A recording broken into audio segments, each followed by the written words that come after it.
Major Mukund Varadarajan பிறப்பு April 12, 1983, Kozhikode மாவட்டம், கேரளா. இவர் தமிழ் ஐயங்கார் குடும்பத்தைச் சேர்ந்தவர். இவரது குடும்பம் சென்னைக்கு அருகில் உள்ள ஆவடியில் உள்ள பருத்திப்பட்டுவை பூர்வீகமாக கொண்டது. பணி இந்திய இராணுவம், இந்தியன் ஆர்மி. பணி ஆண்டுகள் 2006 முதல் 2014 வரை. பதவி மேஜர். பிரிவு 22வது ராஜ்புத் ரெஜிமெண்ட், 22 ராஜ்புத் ரெஜிமெண்ட் மற்றும் 44வது ராஷ்டிரிய ரைபிள்ஸ், 44 ராஷ்டிரிய ரைபிள்ஸ் பிரிவில் பணியாற்றினார். கல்வி 2004 ஆம் ஆண்டில் கல்லூரி படிப்பை முடித்தார்.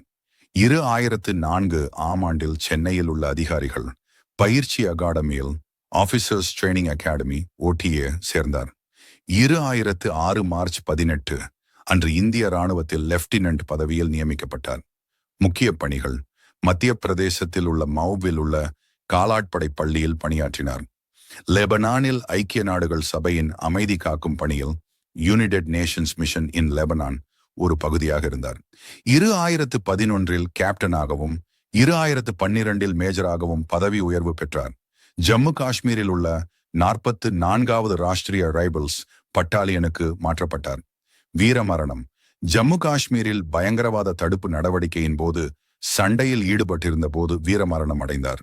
ஏப்ரல் 2014 நாட்டுக்காக இவர் உயிர் நீத்தார். இவரது உடல் பெசன்ட் நகர் மின்மயானத்தில் இராணுவ மரியாதையுடன் தகனம் செய்யப்பட்டது. விருது: இவரது வீர செயல்களுக்காக இந்தியாவின் உயரிய அமைதிக்கால விருதான அசோகா சக்ரா இவருக்கு மரணத்திற்கு பின் வழங்கப்பட்டது.